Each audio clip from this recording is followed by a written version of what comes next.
السلام علیکم ورحمۃ اللہ وبرکاتہ۔ بسم اللہ الرحمن الرحیم۔ لقد کان لکم فی رسول اللہ اسوۃ حسنہ، وقال اللہ تعالی لقد من اللہ علی المؤمنین اذ بعث فیہم رسولا من انفسہم یتلو علیہم آیاتہ ویزکیہم ویعلمہم الکتاب والحکمہ، وقال اللہ تعالی فی کلامہ المجید والفرقان الحمید انا نحن نزلنا الذکر وانا لہ لحافظون۔ صدق اللہ العظیم۔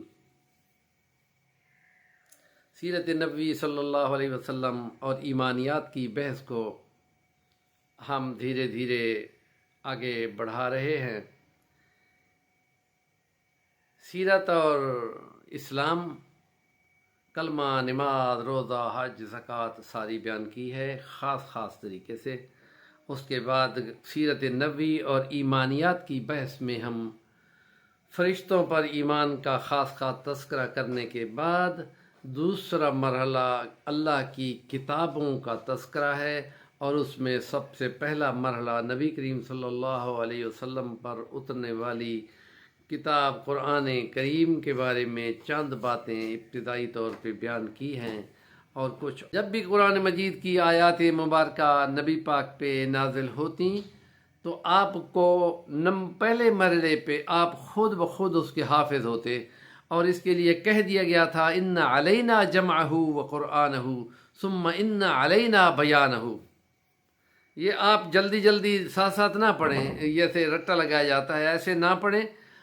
ہمارے ذمہ ہے کہ ہم اس سے بیان بھی آپ سے کروا دیں گے، محفوظ بھی ہم کر دیں گے، اور پھر آپ خاموشی کے ساتھ سنتے اور پھر آپ کو یاد ہو جاتا، اور پھر آپ ان کو جو کتاب وحی ہیں، کتابت وحی کرنے والے، ان کی تعداد کے بارے میں تاریخ بتاتی ہے کہ 35 سے 40-42 تک صحابہ میں سے تھے جو قرآن مجید کو لکھنے کا اعزاز رکھتے تھے، اور لکھنے پڑھنے والے بہت تھوڑے تھے اس وقت، کہ جس طریقے سے پھر اس کو قرآن سے جو عقیدت اور محبت تھی وہ کمال درجے پہ تھی۔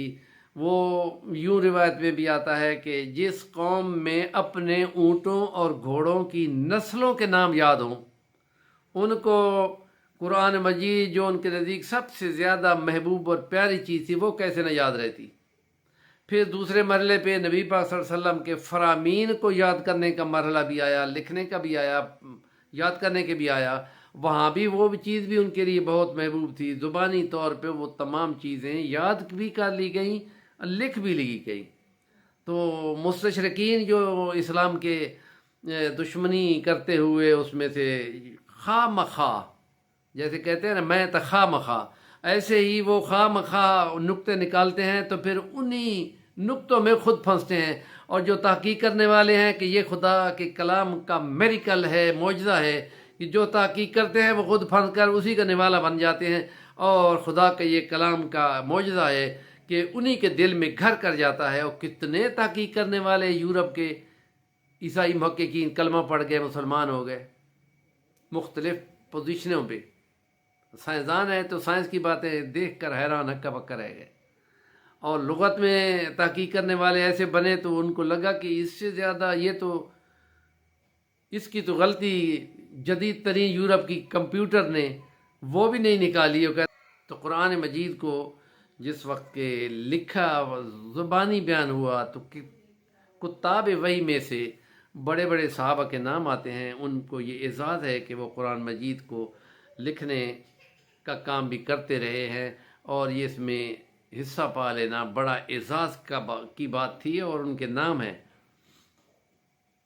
ان میں سب سے زیادہ بڑا جو انصاریوں میں سے تھا، مدینے کے رہنے والوں میں سے زید بن ثابت انصاری، اسی کی خدمات بار بار لی گئیں نبی پاک صلی اللہ علیہ وسلم کے ہاتھ سے بھی۔ انہی کو کہا گیا عبرانی سیکھو، ایک ہفتے میں اس نے عبرانی سیکھ لی تھی، یہودیوں کی زبان۔ اور حضرت عمر فاروق، ابو بکر صدیق نے انہی کو قرآن مجید کو کمپائل اور اس کو تدوین کرنے کے سلسلے میں مقرر کیا تھا. حضرت عثمان غنی نے بھی اسی کے ذمہ لگایا تھا اور پھر ان کے ہاتھ سے قرآن مجید ایک کتابی شکل میں محفوظ ہو گیا تھا. اس سے پہلے زبانی تھا اور الگ الگ چیزوں پہ لکھا ہوا تھا. جیسے اونٹ کی پسلی لمبی ہوتی ہے، بندے کے بازو جتنی ہوتی ہے، تو اس کو صاف کر کے، اس کو ریگمال استعمال کر کے رگڑ کر صاف کر کے چھوٹا چھوٹا باریک باریک اس پر نمبرنگ لگا کے لکھا جاتا تھا. کیونکہ جو کلام مجید بھی آتا، حضرت جبرائیل امین کی رہنمائی میں نبی پاک صلی اللہ علیہ وسلم اس کو ترتیب لگواتے تھے. اس ترتیب کو وہ ترتیب توقیفی کہتے ہیں، اور اس کے یعنی الہامی ہے کہ اس کے ذریعے سے خدا تعالیٰ نے اترنے کی ترتیب اور ہے، تدوین کی ترتیب اور ہے. کتابی شکل میں وہ یہ ہے کہ اس میں شان نزول کا تذکرہ بھی کر دیا گیا ہے کہ یہ اس موقع پہ اتری تھی تاکہ سمجھنا آسان ہو. چینل کا نام ہے صفی الوانی، ضرور سبسکرائب کریں. اور یہ